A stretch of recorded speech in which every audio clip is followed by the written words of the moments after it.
Menurut Michael dan Kamakura tahun 2000, meskipun ya masalah dasar segmentasi pelanggan ini kelihatannya sederhana.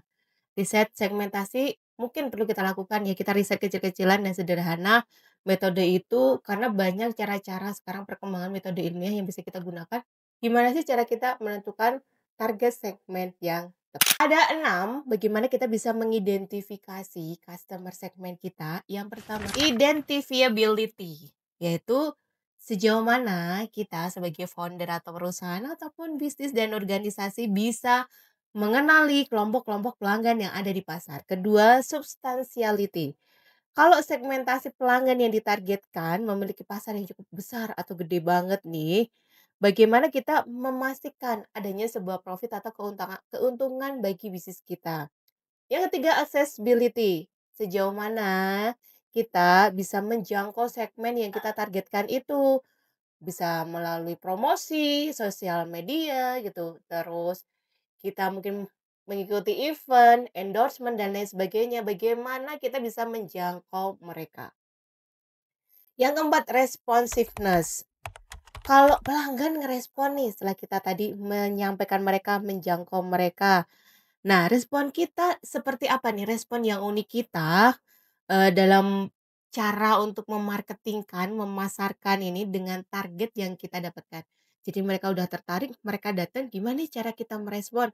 Nah, ini bisa kita menggunakan bahasa customer success atau bahasa customer relationship management yang sudah di-script. Kalau ada customer pertama kali datang, kita say hello-nya seperti apa. Kalau customer tanya begini, kita responnya gimana. Kalau tanya begini, responnya gimana. Jadi responnya itu sama. Siapapun customer service-nya, dia akan meresponnya sama. Dan gunakan bahasa yang mereka ini orang yang tidak kita kenal dan perlu kita perlakukan dengan baik dan sopan. Selain itu, misalnya kita menggunakan secara sosial media sekarang, bahasa tulisan ini sangat, mempengaruhi ya. Jadi kita perlu bisa menyusun bahasa tulisan yang baik sehingga tidak misinterpretasi antara kita dan leads yang masuk atau, segmen yang sudah dijangkau dan tertarik masuk ke kita. Yang kelima, stability. Kita nggak hanya mengejar, menjangkau customer segmen ya, tapi bagaimana kita memiliki customer segmen yang stabil, yang bisa dijadikan dasar kita untuk membuat strategi-strategi yang lainnya. Karena kalau bisnis, kalau di usia sebelum 5 tahun itu memang dia mengejarnya growth ya, growth-nya cepet banget tinggi gitu.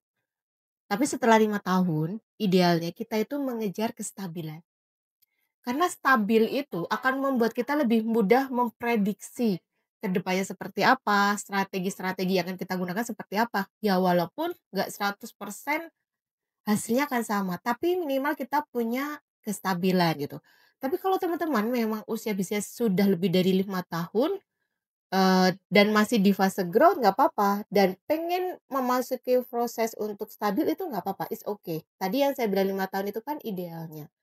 Tapi kadang dalam bisnis itu kan ada sesuatu yang nggak ideal. Jadi setelah kita growth, kita perlu bisa melihat, "Oh sekarang saya membutuhkan kestabilan."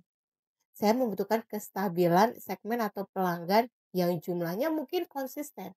Nggak ada kenaikan secara, dramatikal gitu atau besar.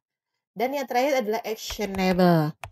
Ketika pelanggan atau leads yang datang ke kita ini, kita membuat program-program yang konsisten untuk membantu mereka mencapai tujuan kita dan membantu kita mencapai tujuan kita. Artinya win-win solution. Ada nggak misalnya mereka sudah beli, ada nggak kita program after sales-nya, customer relationship management-nya, bagaimana kita menjaga informasi mereka, ada nggak kita program-program untuk maintenance mereka yang sudah menjadi customer kita.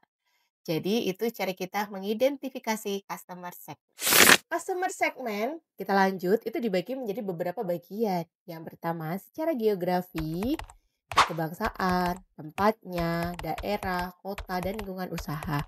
Yang kedua terkait dengan demografi seperti usia, siklus kehidupan, tahap kehidupan, jenis kelamin, pendapatan generasi, dan lain sebagainya. Yang ketiga psikografis. Ini dibagi dengan kelompok gaya hidup dan kepribadiannya, personalitinya, behaviornya.